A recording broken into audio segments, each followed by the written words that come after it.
During the 6 years I worked in consulting at McKinsey, I created literally thousands of PowerPoint slides while working on several client presentations. By doing that, I learned lots of little tips and tricks, specific elements that consultants use to give their presentations the special professional look that makes it ready for a boardroom and just distinctive. When I flip through a presentation, I can directly tell you if this is a presentation from an MBB consulting firm, so from McKinsey, BCG or Bain, or if it's not. In this video, I'd like to share the little things with you. The little tips and tricks, the little elements that top consulting firms use to make their presentations look like the way they do. I trust this will really help you improve your presentations as well and give them the professional touch and feel that you're looking for. Hi guys, my name is Heinrich and welcome to another coffee break with Firm Learning.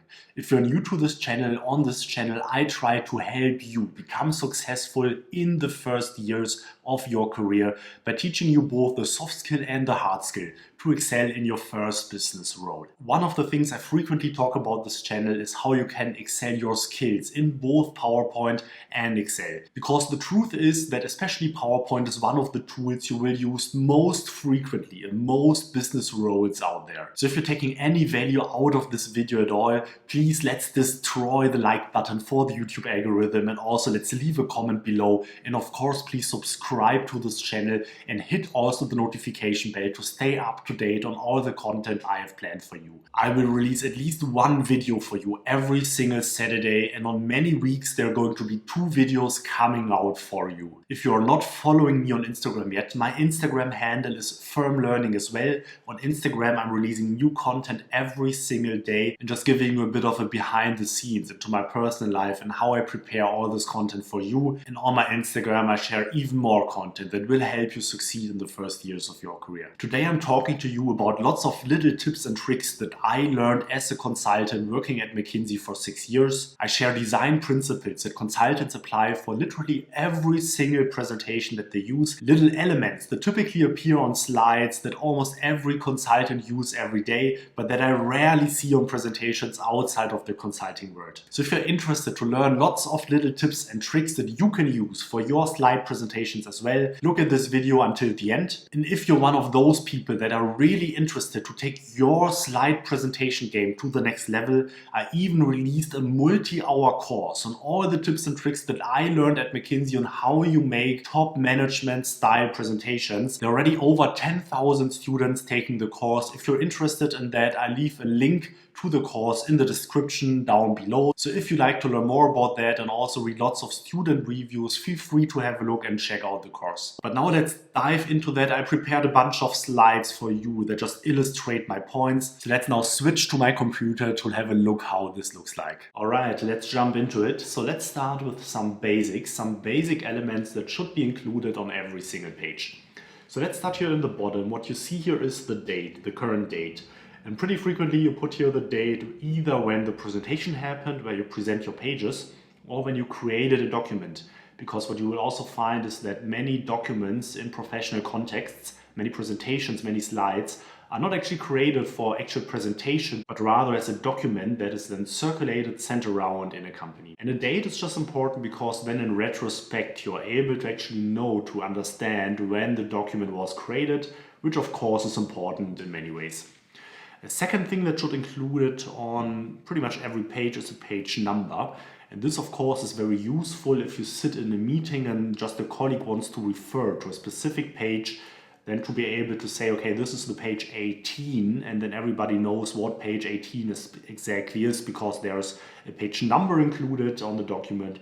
That of course is very important. The next thing you should look at is the source. So here you can include a source such as Firm Learning. Of course, you can either then include just your name or your department as a source, but even better it would be especially if you refer to specific data, then also give the source of the data. So what data are you using? Where is the data coming from? When was the data collected?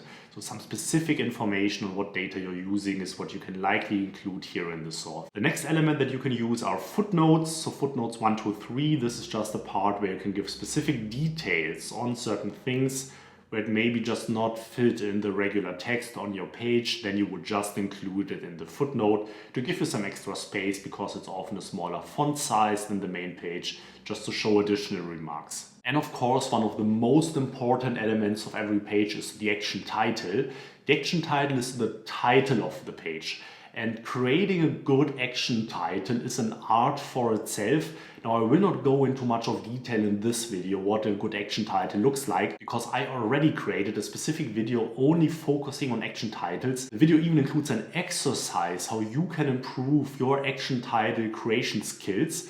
If you're interested in that, have a look. I will include a link to the video above so that you can directly look into it. So far so good. So these were some just really bare basics that should be included in every page. Let's jump into somebody else, and this is the creation of charts. So what you will see in consulting is that almost every slide that you use contains a chart. So some kind of diagram where you depict data. And the reason is that in consulting, very frequently your argumentation will be based on data. People just expect from you that you will back up your findings and your recommendations with some data-driven analysis. And if you do these kind of data analysis, of course, you will frequently use charts to then show the results of your analysis. And these are just the charts that you can create with the ThinkCell expansion. If you do not know ThinkCell, it's a plugin that very frequently is used by consulting firms to create their charts. So almost every consulting firm uses it. Of course, if you do not have it, you can just also work with the regular PowerPoint built-in charts. But if you have the opportunity to use ThinkCell, I can highly recommend it because it really improves your workflow. If you now go over these chart types, many of them you will already know and probably frequently use yourself, such as stacked bar charts or the 100% bar charts, clustered bar charts, and so on. Right now, I just like to put your attention to the waterfall chart type. So the waterfall chart type is a chart type that in consulting, especially at McKinsey, you will use all the time. So there's almost no presentation without a waterfall present. But outside of consulting, I really rarely see it. And just from my observation, the fact alone that a presentation includes a waterfall chart very often is a clear telltale sign that an MBB consulting firm worked on it. And actually, most of the cases, it has been McKinsey, because for whatever reason, waterfall charts are just so commonly used by McKinsey consultants. So let's look at an example. So this is just a basic example of what a waterfall chart looks like. And I just like to use this example to show to you why I believe that waterfall charts can just be so helpful in so many business presentations. So this, of course, is just a stylized chart, an illustrative chart. So let's not care about the specific numbers. But this is now a bridge chart. Actually, many people, instead of using waterfalls, they also just call them bridges or bridge charts, because waterfall charts are very helpful to show a bridge, to show how one number relates to another number. And one way how this is frequently used is to show bridges between financial figures. So here we compare the EBITDA, so the earnings before interest, tax, depreciation and amortization of 2019 to the EBITDA in 2020. And we like to understand the difference. And if you just look at the numbers, so here it has been 1.59 and here it has been 1.67. So at first glance, it could look like the numbers are pretty similar. So you could infer that actually the company has been quite stable. There weren't many things that actually changed. But if you now break down the difference of these two numbers into all the effects that actually changed from 2019 to 2020, you see that there are quite some things going on. So here was one effect that actually reduced the EBITDA by 700, but then this got compensated by another effect that increased it by 730. Then there's another positive effect further increasing it by 450, then a reduction by 650, and then another increase in 250. So what you can see is that the waterfall chart really enables you to break down something into the different subcomponents that were driving it, and enables you to make changes visible that were just not visible, but just looking at the total difference between two numbers. Let's now look into another very ubiquitous chart element, and this is a so-called call-out.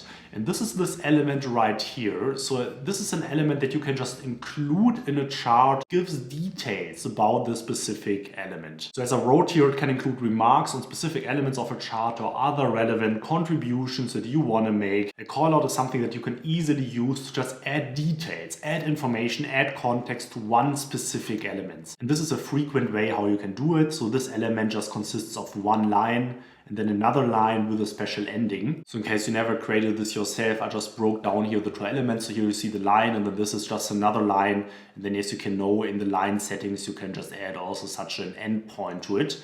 And then if you combine it, this is what it looks like. So this is just an easy way to create these kind of callout elements. And believe it or not, but callouts like this will be used in pretty much every single consulting presentations that you see. Another element that might have catched your attention is something that is called a sticker. And this is what you see here in the top right. So sticker is a qualification of a page that you use. Here you see the preliminary sticker. So let's now just go over some examples of stickers that are frequently and commonly used and what the context is, how you use them in a consulting context. So for discussion sticker, a preliminary sticker, highly preliminary, indicative and illustrative. So these are probably the 5 most commonly used stickers, though of course you could write other things as well. And stickers are elements that are pretty much used to protect yourself. So why could this be important? Why would you need to protect yourself? So let's imagine you make an analysis which might be a bit controversial. You know that the results will not please everybody. Then what you can do is to include such a for discussion sticker. So then if you walk into a meeting and then you realize that your analysis sparked some discussion, then in the end you can say, well, yes, of course, this is not the final result. This is just for discussion, as we also wrote here. So let's just have a discussion about it. Interested to hear your opinion. What is your view on that, right? Do you believe this is true? What is your opinion? So this is how you frequently use such a for discussion sticker. Preliminary and highly preliminary. This is just something to make clear that the results that you're showing, the analysis that you are doing, are not the final ones. And here again, this just is a way to protect yourself, that then if later it comes out that maybe you were missing some data, that there are additional information that you would need to take into consideration, you can just say, yes, of course, this analysis that we did here was only preliminary. This was not the final version. And this is also again to protect yourself, because otherwise it could happen, and these things happen, right? That there's a hostile client that then just pulls out a page that you created maybe in the first weeks of your engagement when you were just learning, trying to understand the data, and it tells you, well, what you just did was complete BS because this analysis that you created was just obviously not correct, right? And maybe he is right, maybe it just wasn't correct because you didn't have the full picture, but then you can say, yes, mister, this is true, you are right.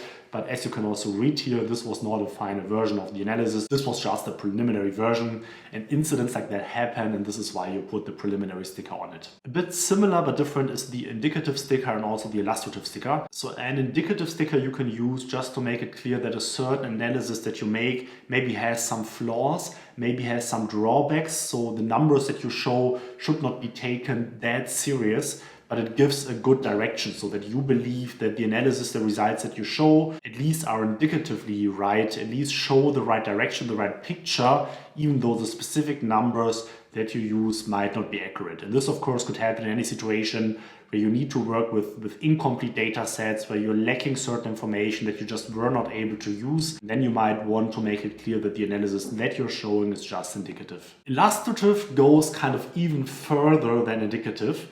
And it's sometimes also used a bit in a dirty way, in the sense that you can show a whole chart of very specific information, very specific graphs. But then if you put an illustrative sticker on it, you can make it clear that actually the numbers are not true. Maybe you just made up the whole chart, right? Maybe the whole chart doesn't contain any real numbers at all.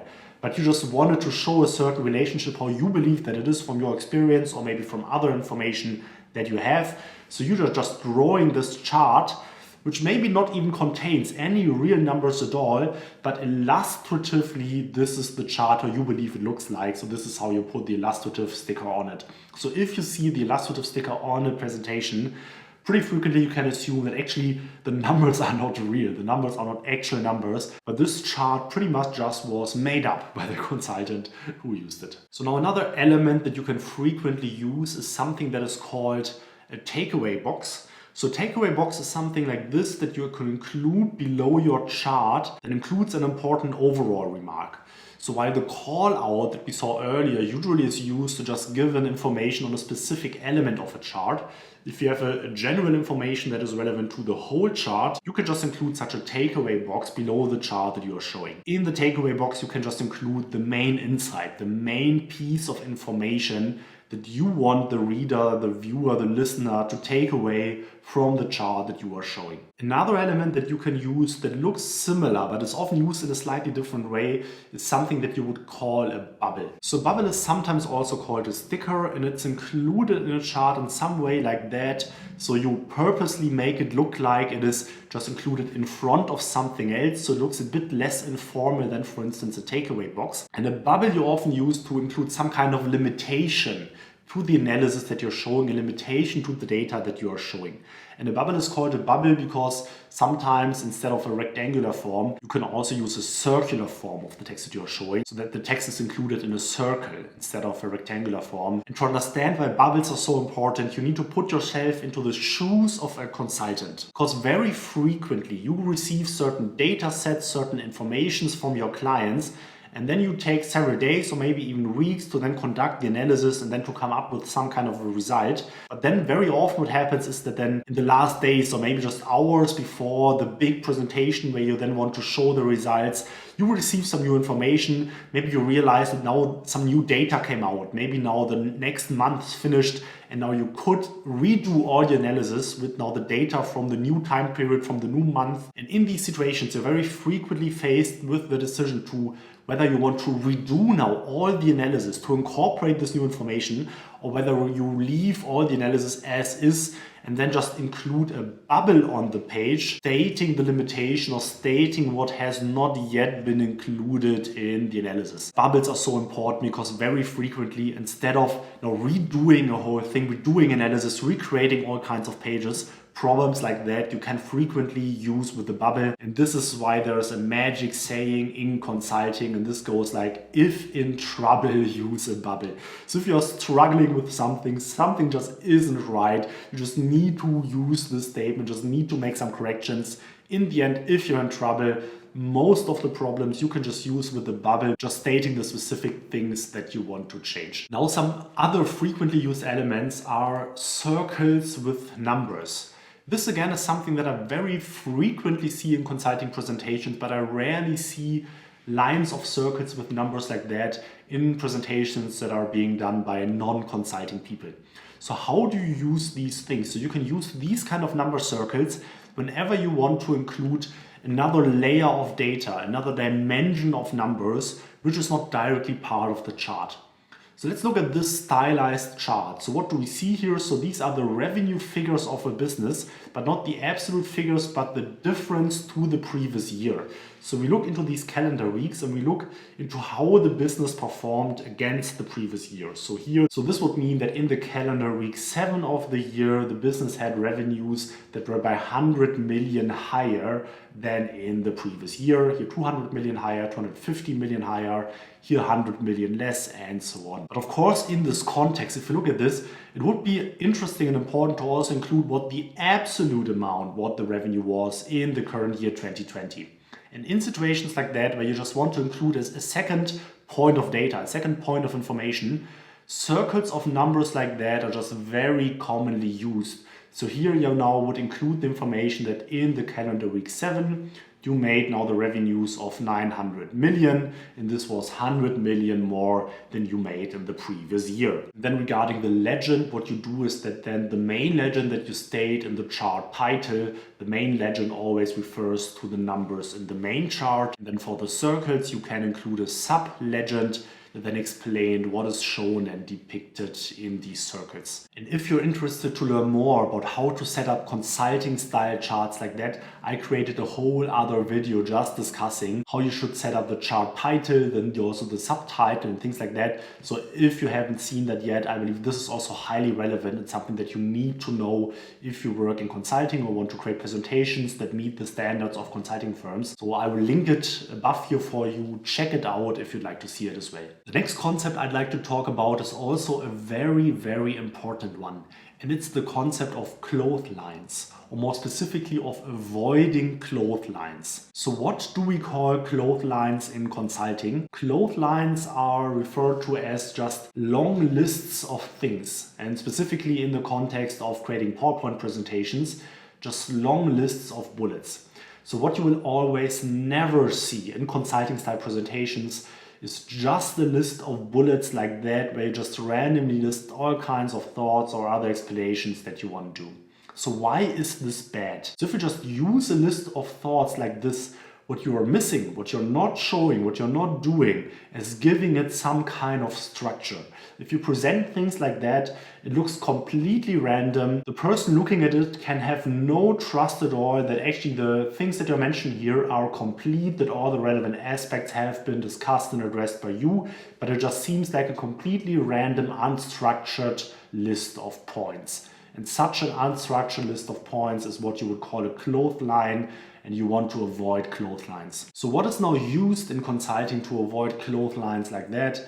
And very frequently what you do is to use structure elements. So here again, just an illustrative page. This could be out of, for instance, an M&A transaction, a mergers and acquisition transaction, where one company aims to buy another company, and now the company is showing how the purchasing price that they want to offer for a company splits down to the different assets that the company has and that the company is selling. And here again, this is now another frequent use of a waterfall chart, where you now have the total purchasing price, and now you show how this breaks down into the different sub-elements of the company. And now here you have the different assets that the company has to offer. So here property, plant and equipment. And then of course there could be a whole lot of other assets that the company offers, for instance inventory and so on. And now a clothesline would be just to state all these assets just in a random list of bullets. And now to avoid clotheslines, what you often use is structure elements. So what you try is to define buckets, to define groups of elements that then you can use to organize the different sub-elements, the different bullet points that you have. Now here just a simple example is to use gray bars that you include in front of the elements. And then in the company you will often distinguish the fixed assets from the current assets. And this is now a structure that I defined, and within this structure now I can use the different bullet points. And I hope you understand why this is superior to other ways of structuring the points, because now by having introduced the structure of fixed assets and current assets, I already have some kind of guarantee that if I now look at these two types of assets, I will catch all the assets that are included in the company. Because this way now I have covered the whole balance sheet of a company, and I can be sure that I will have covered all the assets within these two groups. So always use structure elements. Avoid by all costs using clotheslines, because this is just completely unprofessional, and this is probably one of the first points of feedback that you will get as a young consultant if you create the page just using a list of bullet points like this. So this concludes my little list of tips and tricks of elements that you can use to improve your PowerPoint pages as well. I hope you felt this was useful. If you have any questions about that, feel free to leave me a comment below in the comment section. I will answer every single comment. And I also like to hear from you. What are your little tips? What are the things that you frequently use to improve your presentations? Let's have a conversation here from which everybody can benefit. Again, if you took any value out of this video at all, please hit the like button for the YouTube algorithm. This would really help me and my channel to improve, to grow, and to tell the YouTube algorithm that this is a video worthwhile further distributing. If you are a first-time viewer to this channel, thank you for your time and thank you for watching. Please hit the subscribe button so you will stay up to date if you want to see more content like this, and if you would like to make sure that you really see every single video I make, also hit the notification bell, because otherwise YouTube might not always inform you when I will release a new video. And also I would very much appreciate you to follow me on my Instagram channel, Firm Learning. On my Instagram I will share new pieces of content on how you can be successful in the first years of your career every single day. So thank you for watching. I'm Heinrich from Firm Learning. I really enjoyed making this video for you. Hope you took some value out of it as well. Thanks again, have a good day and stay safe.